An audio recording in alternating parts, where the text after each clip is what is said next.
여러분은 솔로몬 하면 무엇이 떠오르십니까? 아마도 솔로몬의 재판이 생각나실 것입니다. 서로 자기의 아이라고 주장하는 두 여인에게 아이를 칼로 반쪽 내어 나누어 주라는 판결로 이 진짜 엄마를 가려낸 솔로몬의 재판은 역사상 가장 지혜로운 명판결로 유명합니다. 또한 부귀와 영화 대신 지혜를 구하였더니 하나님께서 이 보너스로 구하지도 않았던 부귀와 영화까지 함께 주셨다는 이야기는 교회를 다니지 않는 사람들에게조차도 솔로몬을 이 지혜로운 사람의 대명사로 각인시키는 역할을 톡톡히 했습니다. 사실 솔로몬 왕은 실존했던 인물 중에서 살아생전 부귀와 영광을 가장 많이 그리고 가장 오랫동안 누린 사람 중에 한 명일 것입니다. 이 구약성경 열왕기서에서는 솔로몬의 일상을 아주 자세히 기록해 놓고 있는데 우선 이 솔로몬의 궁전에서 하루 동안 소비되는 식품의 소비량을 보면은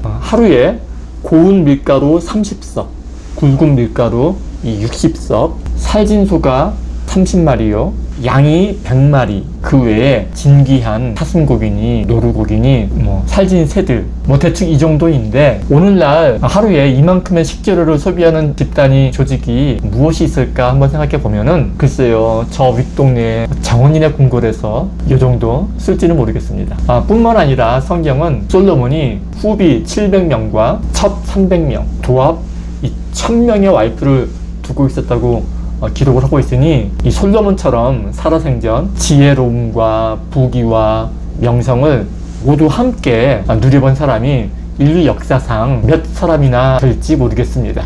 그러나 우리가 한 가지 간과하고 있는 것이 있는데, 솔로몬 왕은 성경 인물 중에서 대표적으로 우리가 오해를 많이 하고 있는 인물 중에 한 명이라는 사실입니다. 평생을 교회를 다녔던 사람들조차 솔로몬 왕을 그저 시편과 잠언을 지었고 하나님에게 칭찬을 들은 모두가 본받아야 할 선하고 지혜로운 왕의 대명사 정도로 알고 있는 것 같습니다. 그러나 사실 솔로몬 왕은 그의 재위 기간 40년 중에서 절반인 20년 동안을 백성들을 동원하여 성전과 궁전을 지어서 백성들을 힘들게 하였고, 이 말년에는 그의 수많은 부인들이 들여온 우상들로 인하여 그의 아들 르호보암 때에는 왕국이 북이스라엘과 남유다로 분열되어 마침내는 민족 전체가 포로가 되어서 오늘날 유대 민족이 전 세계로 흩어져 디아스포라가 되게 한 원인을 제공한 사람이었다는 사실은 잘 모르는 것 같습니다. 이 구약성경 열왕기서에는 이러한 역사적인 사실들이 구체적으로 자세히 기록되어 있습니다. 오늘 이 시간에는 우리가 솔로몬에 대해서 잘못 알고 있는 여러 가지 사실 중에서 솔로몬의 지혜에 관한 이야기를 한번 해보려고 합니다. 서두에 말씀드렸다시피 솔로몬은 이 왕이 된 초창기에 소원을 말해보라는 이 하나님의 말씀에 이 부귀도 장수도 아닌 지혜를 구한 것으로 유명합니다. 그로 인해 솔로몬은 이 성경 전체를 통해서 지혜로운 사람의 대명사로 통하기도 합니다. 사실 이 상식적으로 생각을 해봐도 이 한 번 얻고 마는 재물보다는 그 재물을 지속적으로 얻을 수 있게 해주는 지혜를 구하는 것이 훨씬 더 현명한 일일 것입니다. 그러나 이 성경이 말하고자 하는 지혜는 흔히들 말하는 고기를 주는 것보다 고기 잡는 법을 알려주는 것이 훨씬 더 낫다라는 말과 같은 세상적인 지혜나 통찰력을 말하는 것은 아닐 것입니다. 솔로몬이 구한 지혜가 무엇인지를, 이 성경이 말하고자 하는 지혜가 무엇인지를 알아보기 위해서는 이 성경 본문을 확인해 보면 됩니다. 열왕기상 3장에는 솔로몬이 무엇을 구했는지 정확하게 기록이 되어 있습니다. 3장 5절에 보면 솔로몬이 1000번제를 드린 직후에 하나님이 그에게 나타나십니다. 내가 내게 무엇을 줄고 너는 구하라. 이에 솔로몬은 하나님께 이렇게 구합니다. 누가 주의 이 많은 백성을 재판할 수 있사오리이까? 듣는 마음을 주사 주의 백성을 재판하여 선악을 분별하게 하옵소서.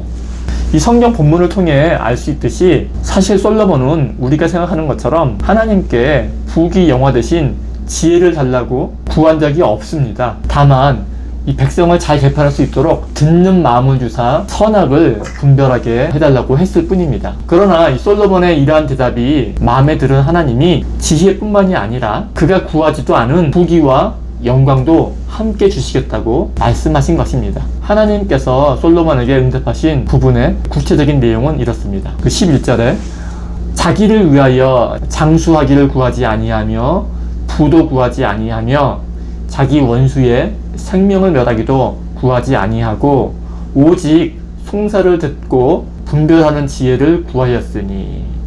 또 13절에 보면은 내가 구하지 아니한 부귀와 영광도 너에게 주노니 너의 평생에 왕들 중에 너와 같은 자가 없을 것이라. 즉 이 하나님이 이 솔로몬의 대답을 듣고 나서 그가 구한 것이 이 지혜라고 평가를 하신 것이지, 그리고 또 이것을 합당하게 여기셔서 부귀와 영화도 함께 주신 것이지, 우리가 생각했던 것처럼 솔로몬이 대놓고 직접적으로 하나님께 부귀와 영화보다는 이 지혜를, 이 현명함을 주시옵소서 라고 하지 않았다는 것입니다. 그럼에도 불구하고 많은 사람들이 바로 이 부분을 읽으시면서 그러니까 솔로몬이 부귀나 장수와 같은 수준 낮은 소원을 말하지 않고 이 왕으로서 백성을 잘 다스리게 해달라는 그런 이 수준 높은 소원을 말하니까 하나님께서 이를 기특하고 대견하게 여기셔서 구하지도 않았던 부귀나 영광도 함께 주시는구나. 역시 솔로몬은 지혜롭구나 라고 생각하시는 것 같습니다. 그리고는 곧바로 이 솔로몬의 지혜를 자신에게 적용을 시켜서 만약에 누군가 소원을 말해보라고 한다면은 나도 솔로몬처럼 지혜를 달라고 해야지. 그렇게 하는 것이 나중에 나에게 훨씬 더 큰 유익이 되겠지 라고 생각들을 하시는 것 같습니다. 그러나 이것은 성경이 말하고자 하는 바가 전혀 아닙니다. 이것은 그저 우리의 소망 사항일 뿐입니다. 성경이 말하고자 하는 핵심은 앞서 살펴보았던 11절에 이 하나님의 대답에 있습니다. 11절을 다시 한번 살펴보시겠습니다. 내가 이것을 구하도다. 자기를 위하여 장수하기를 구하지 아니하며 부도 구하지 아니하며 자기 원수의 생명을 멸하기도 구하지 아니하고 오직 송사를 듣고 분별하는 지혜를 구하였으니. 즉 솔로몬이 듣는 마음을 구했을 때 하나님께서 그에 대해 답하시면서 장수나 부나 원수 멸하는 것을 구하지 않고 분별하는 지혜를 구하였으니 라고 하실 때에 그 앞에 자기를 위하여 라고 말씀을 하십니다. 즉 이 말은 장수나 부나 원수 멸하는 것을 구하는 것은 곧 자기를 위한 것이라는 말씀입니다. 그리고 동시에 이 말은 솔로몬은 자기를 위하여 구하지 않았다라는 말이기도 합니다. 바꿔 말씀드리자면은 성경이 말하고자 하는 요점은 이 하나님께서 솔로몬을 칭찬하신 이유가 지혜를 구했다라는 것에 있는 것이 아니라 그가 구한 것이 자기를 위한 것이었느냐 아니냐 하는 것에 있었다라는 말씀입니다. 사실 이것이 성경이 말하고자 하는 포인트입니다. 솔로몬이 하나님께 구한 것은 백성들을 올바르게 다스릴 수 있는 듣는 마음과 분별력이었습니다. 이 솔로몬 당시의 정치 제도는 오늘날처럼 백성들의 투표로서 왕을 선출하는 그런 제도가 아니었습니다. 백성들의 여론을 의식할 필요가 없는 시대였던 것입니다. 그저 이 왕의 말 한마디가 법이고 왕이 죽으라면은 이 죽는 신임까지 해야 했던 그런 시대였습니다. 한마디로 이 왕이라면은 그 당시 다른 나라의 모든 왕들이 다 그러했듯이 날마다 술 마시고 잔치를 벌여도 아무도 뭘 할 사람이 없는 그런 시대였던 것입니다. 이러한 상황 가운데 이 소원을 말해보다는 하나님의 말씀에 이 솔로몬은 이 백성들을 올바르게 재판할 수 있는 이 듣는 마음과 분별력을 달라고 한 것입니다. 그리고 하나님은 솔로몬의 이러한 마음을 지혜라고 본 것입니다. 성경은 솔로몬이 원했던 바가 지혜라고 표현했지만 저는 사실 솔로몬이 원했던 바가 이 사랑이라고 생각을 합니다. 성경에서 말하는 사랑은 남을 나처럼 여기는 것입니다. 남을 내 몸처럼 여기는 것입니다.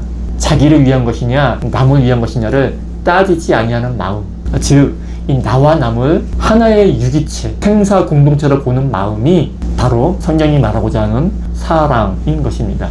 저는 이 솔로몬이 백성을 잘 다스릴 수 있는 이 듣는 마음과 분별력을 달라고 했을 때에 그는 이 백성과 자신을 이 한 몸으로 본 것으로 생각을 합니다. 백성이 평안할 때 비로소 자신도 평안을 누릴 수 있다고 본 것입니다. 무조건 남을 돕거나 봉사하는 것이 사랑은 아닙니다. 비록 남에게 쓴소리를 하거나 회초리를 든다 할지라도 사랑일 수 있고, 반면에 불우이웃을 위해 몇십억 원을 기부를 한다 할지라도 진정한 사랑이 아닐 수도 있습니다. 상대가 만족할 때에 비로소 나도 만족스러운 것이 진정한 사랑입니다. 상대가 평안해야 비로소 나도 평안해질 수 있는 것이 사랑의 마음일 것입니다. 평안한 척 하는 것은 평안이 아닙니다. 자신이 평안을 누려야 진정한 평안입니다.